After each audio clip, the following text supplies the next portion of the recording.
అండి, నేను doctor Alekhya. So ఈ మధ్య కాలంలో చాలామంది కంట్లో నుంచి నీరు వచ్చే ప్రాబ్లంతో చాలామంది బాధపడుతూ ఉంటారు.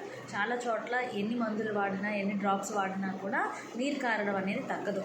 సో దీనికి మెయిన్ రీజన్ ఏంటి అంటే కంట్లో నుంచి ముక్కులోకి, తర్వాత గొంతులోకి చిన్న ట్యూబ్స్ ఉంటాయండి. సో ఇది బ్లాక్ అయినప్పుడు కంట్లో ఉన్న వాటర్ తడి ఎటు వెళ్ళాలో తెలియక ఆ దారి బ్లాక్ అవ్వడం వల్ల బయటకు వచ్చేయడం అనేది జరుగుతుంది. సో చాలాసార్లు మనకి ఇది సింపుల్గా ఓపెన్ అవ్వడానికి ఏంటంటే ఈ రకంగా మీరు మసాజ్ చేయడం వల్ల ఈ సింపుల్ బ్లాక్ ఏదైనా ఉంటే అది ఓపెన్ అయిపోయి మీకు వెంటనే ఆ వాటర్ కారే ప్రాబ్లం అనేది తగ్గుతుంది. సివియర్గా ఉంటే చిన్న యాంటీబయాటిక్ డ్రాప్స్ ఏమైనా వేసుకొని ఇలా మసాజ్ చేయడం ట్రై చేయండి. చిన్నపిల్లల్లో ఇది 100% రిజల్ట్ ఇస్తుందండి. సంవత్సరం లోపు పిల్లల్లో చాలా బాగా తగ్గుతుంది. తర్వాత కూడా చిన్న చిన్న బ్లాక్స్ ఉంటే కనుక ఈ మసాజ్తో క్లియర్ అయిపోతుంది. ఈ విధంగా మసాజ్ మనకి రోజుకి కనీసం 10 సార్లు అయినా చేయాలి.